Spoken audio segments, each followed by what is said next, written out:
প্রকাণ্ড এই কড়াইয়ে প্রচুর পরিমাণে তেল গরম করে তাতে খাসি বা গরুর মাংসের পাহাড় সমান টুকরো ঢেলে দেওয়া হচ্ছে এবং জল দিয়ে তা ভালোভাবে সেদ্ধ করা হচ্ছে।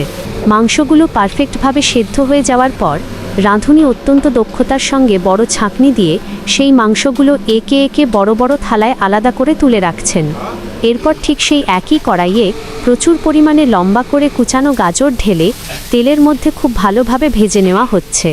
গাজর ভাজা হয়ে গেলে কিছুক্ষণ আগে তুলে রাখা সেই সেদ্ধ মাংসের টুকরোগুলো আবার গাজরের স্তরের ওপর সমানভাবে ছড়িয়ে দেওয়া হচ্ছে।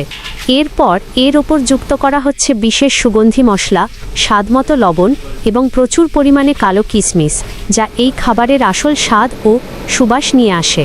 সবশেষে এর ওপর ঢেলে দেওয়া হচ্ছে আগে থেকে প্রস্তুত করে রাখা সুগন্ধি চাল এবং পরিমাণ মতো জল। এভাবেই চমৎকারভাবে দমে রান্না সম্পন্ন হওয়ার পর তৈরি হয়ে যায় মধ্য এশিয়ার বিশ্বখ্যাত ও লোভনীয় ঐতিহ্যবাহী উজবেক প্লাব। এখন শুধু বড় বড় ঐতিহ্যবাহী প্লেটে গরম গরম পরিবেশন করার পালা, যা দেখলেই যে কারো জিভে জল চলে আসবে।